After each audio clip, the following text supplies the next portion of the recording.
আরেকটা কোথায়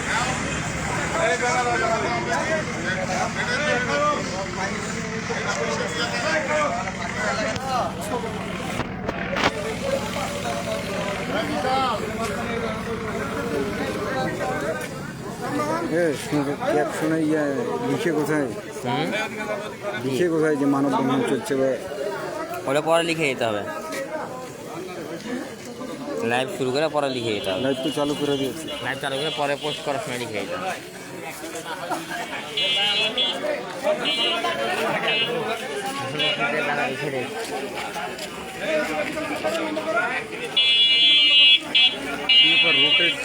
রোটেট বলছে ক্যামেরা ঘুরে আসবে, তাই সোজা করে সোজা সোজা করে ধরো, হ্যাঁ ফোন সোজা করে ধরতে হয় লাইভে। ফোনে সোজা করে তুমি তো জানো না, তুমি ধরো ফোনটা, তুমি ধরো আমি এত থাকি।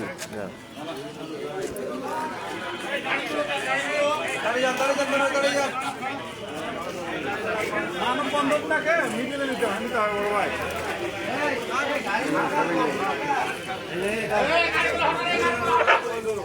এই মোটরসাইকেল গুলো ভাই একটু পিছনে নিলে ভালো হতো, সামনে মোটরসাইকেল গুলো একটু পিছনে নিলে ভালো হতো। গাড়ি ঢেকে দেবে তো, দাঁড়িয়ে গেলে ঢেকে যাবে। দাঁড়িয়ে যান, কিছু হবে না, একদিন করে তো দাঁড়াবেন।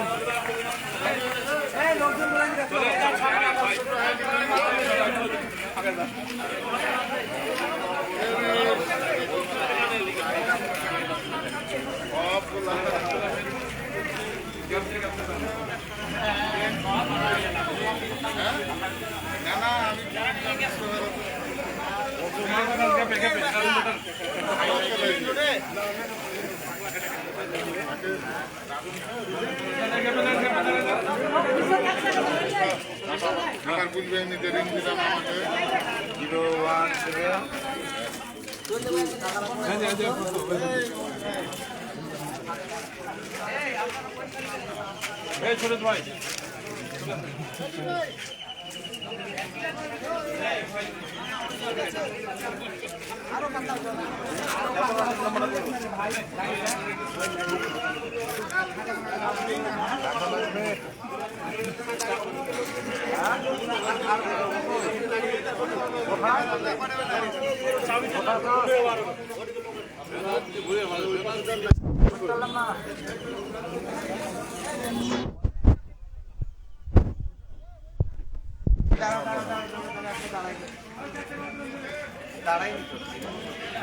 দাঁড়ায়নি না, ওদের বাড়ি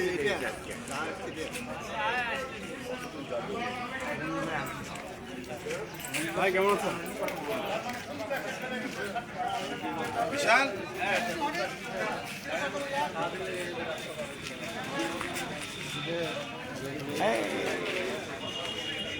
ছবি তুলতে ভালো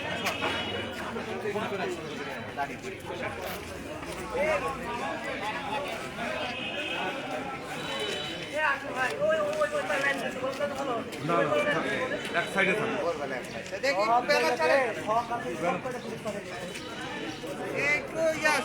ভাই এই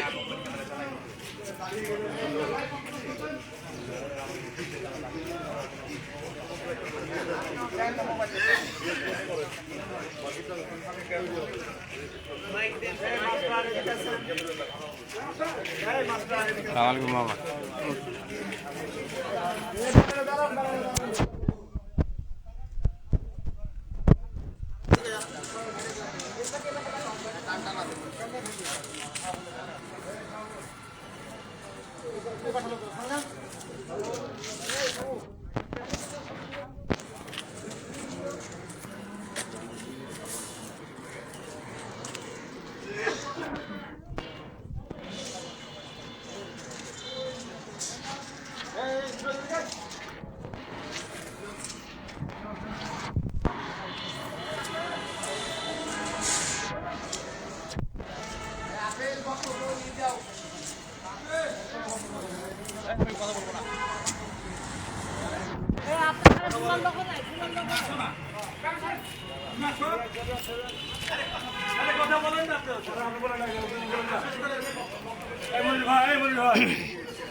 সম্মানিত উপস্থিতি,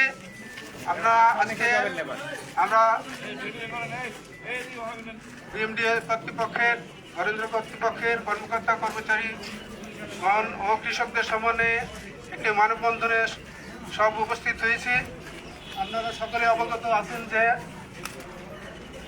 বিগত ফ্যাসিস্ট সরকারের দোসর সাবেক নির্বাহী পরিচালক, যিনি 1 মাস আগে রেশন বোর্ডে বদলি হয়েছেন, মোহাম্মদ শফিকুল ইসলাম, তিনি বদলিকৃত স্থানে যোগদান না করে বা না গিয়ে তিনি বরেন্দ্র কর্তৃপক্ষে অবস্থান করে তার যে ফ্যাসিস্ট আওয়ামী লীগ সরকারের দোসরদের পুনর্বাসন করার চেষ্টা করেছেন বিভিন্ন সময়ে এবং বিভিন্নভাবে তাদের এজেন্ডা বাস্তবায়ন করার জন্য তৎপর ছিলেন। তারই প্রেক্ষিতে আমাদের গত 18 তারিখে রাজশাহী এবং বগুড়া সার্কেল গঠন করা হয় এবং সেখানেও আওয়ামীপন্থী যারা একসময় সুবিধাবাদী অফিসার ছিলেন তারাকে আবার পদোন্নতি দিয়ে পুনর্বাসন করার চেষ্টা করেছেন। তারই প্রতিবাদে আমাদের বরেন্দ্র কর্তৃপক্ষের কর্মকর্তা কর্মচারী তার বিরুদ্ধে ধারণ করেন এবং প্রতিবাদ স্বরূপ তাকে তার বদলিকৃত স্থানে চলে যেতে বলেন। যাই হোক, এর ধারাবাহিকতায় তিনি দায়িত্ব হ্যান্ড ওভার করে চলে গেছেন। এ ব্যাপারে কার্যকর্মসূচিতে গতকাল আমাদের তত্ত্বাবধায়ক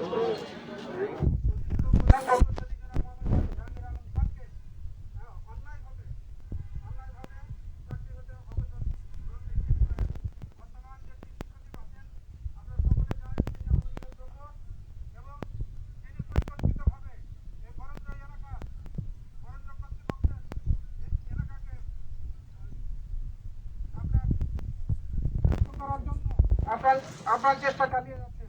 যদি তাই হয়, তিনি যদি এভাবে বরেন্দ্র কর্তৃপক্ষের চেষ্টা করেন, তাহলে বরেন্দ্র কর্তৃপক্ষের সকল কার্যক্রম বন্ধ হয়ে যাবে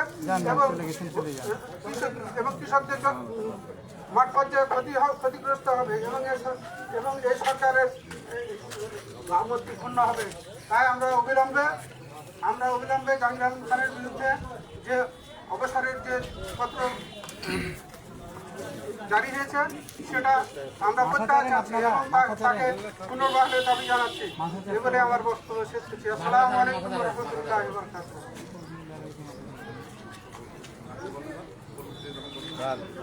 সম্মানিত উপস্থিতি, আসসালামু আলাইকুম।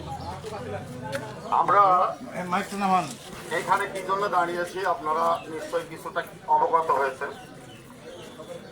আমাদের অথরিটি, আসলে আমরা এখানে চাকরি করে খাই। আমাদের প্রাণের দাবি হলো আগে আমার কর্তৃপক্ষ, বরেন্দ্র কর্তৃপক্ষ, তারপরে হলো ব্যক্তি। এখানকার যে বর্তমানে সুযোগ্য চেয়ারম্যান মহোদয় আছেন, ওনার হাত ধরেই কিন্তু এই কর্তৃপক্ষ প্রতিষ্ঠিত। এই এলাকার আর্থসামাজিক উন্নয়নে ওনার যে নিরলস ভূমিকা ছিল, 2007 সালে এই ফ্যাসিস্ট সরকার আসার পরে ওনাকে এখান থেকে বিদায় করা হয়। পরবর্তীতে যখন পট পরিবর্তনের পরে ওনার নেতৃত্বে বরেন্দ্র আবার ঘুরে দাঁড়াচ্ছিল, ঠিক সেই মুহূর্তে এই ফ্যাসিস্ট অনির্বাচিত সরকারের কিছু কর্মচারী এই কর্তৃপক্ষের ডুব থেকে এই স্বৈরাচার ফ্যাসিস্টের নিয়োগকৃত এই যে শফিকুল ইসলাম যে ডাইরেক্টর ছিলেন, নির্বাহী পরিচালক, উনি এক প্রধান মন্ত্রী হওয়ার পরেও এখানে কি মধু আছে, কি জন্য উনি পড়েছিলেন, তার কাছে এটা কম বেশি আমাদের সবাই অবগত আছে। সম্মানিত উপস্থিতি, এখন ওরা এই বড় মৌসুম এখানে আমাদের 18,000 ডিপটি বলের সাথে যদি 100 জন করে কৃষকও জড়িত থাকে, তাহলে আজকে কিন্তু 18 লক্ষ কৃষক কমপক্ষে জড়িত আছে। এর সাথে এর ছেলে মেয়ে, পরিবার পরিজন, আমরা যারা কর্মচারী কর্মকর্তা আছি, এই প্রতিষ্ঠানটাকে বাংলাদেশে এই প্রতিষ্ঠানটাই আমি একমাত্র বলতে পারি প্রতিষ্ঠা লগ্নের থেকে আজ অবধি সুনামের সাথে আমরা কৃষকের ভাগ্য উন্নয়নে এই মুহূর্তে এই ধরনের একটা কৌশল করে যেখানে আমাদের কৃষি উপদেষ্টা মহাশয় আমাদের চেয়ারম্যান মহোদয়কে ডেকেছেন যে সামান্য ঘটনাটা এইটা আলোচনার টেবিলে বসে সমাধান করা একবারেই সহজ। যদি আমরা ধরে নিই যে কোনো অনাকাঙ্ক্ষিত ঘটনা ঘটে থাকে সেইটা আমরা আলোচনার মাধ্যমে সমাধান করতে পারি, তা না করে এই রাতের বেলায় ক্যাঙ্গারু কোর্টের মতো কোর্ট বসিয়ে অবৈধভাবে আমরা মনে করি যে আমার নিয়োগকারী কর্তৃপক্ষ বরেন্দ্র কর্তৃপক্ষ এখানে সচিবের একক সিদ্ধান্তে এত বড় একটা মানে ভুল সিদ্ধান্ত নিয়ে এই যে 18 লক্ষ কৃষককে হুমকির সম্মুখে ফেলা আজকে এটা অনৈতিক। আমরা মনে করি অনতিবিলম্বে আমাদের চেয়ারম্যান মহোদয়কে ডেকেছেন, কৃষি উপদেষ্টা মহাশয় 27 তারিখে বসবেন, বসে আলোচনার টেবিলে এটা সিদ্ধান্ত গ্রহণ করা যাবে। অনাকাঙ্ক্ষিত পরিস্থিতির যদি কেউ সৃষ্টি করে তাহলে এই উত্তরবঙ্গের 16টি জেলার শুধু কৃষক না আপামর জনসাধারণ সবাই আমরা কষ্ট পাবো। সুতরাং এই জিনিস থেকে উত্তরণের জন্য আমরা এখানে দাঁড়িয়েছি যে অর্ডারটা প্রত্যাহার করে নেওয়া হোক এবং আলোচনার টেবিলে বসে সেটা সমাধান করা হোক। আসসালামু আলাইকুম ওয়া রাহমাতুল্লাহ।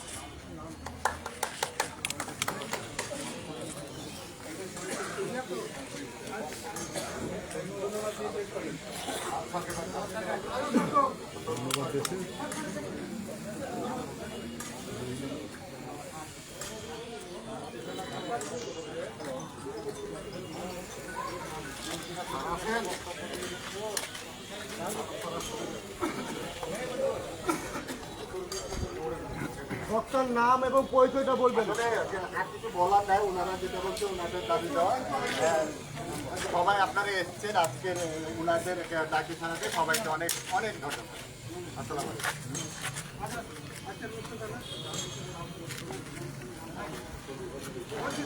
আচ্ছা, কৃষকদের পক্ষে থেকে কিছু বলবে না যারা উপকার ভোগী? আপনার নাম পরিচয় বলেন।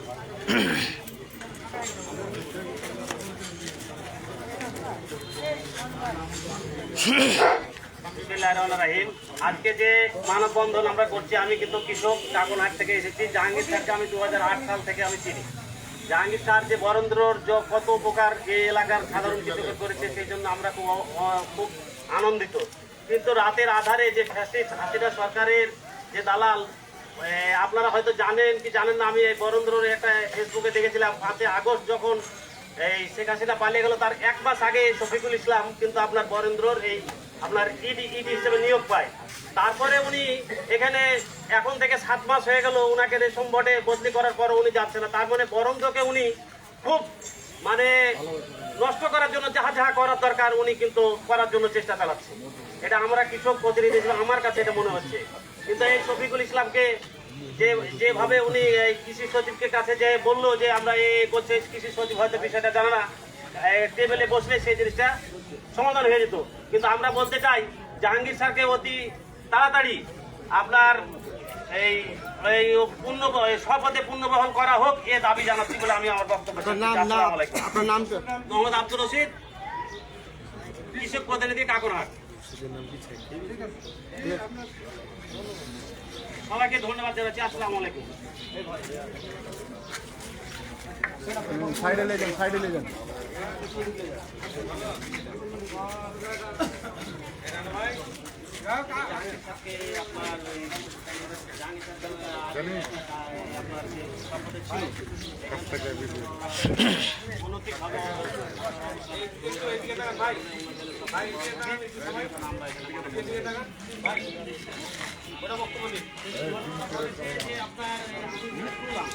আমি যেটা আপনার কাগজ থেকে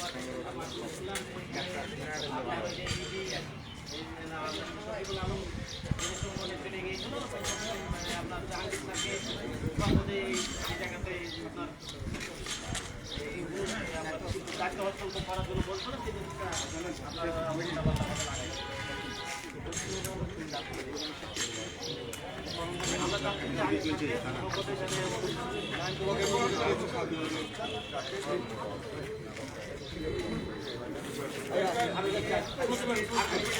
না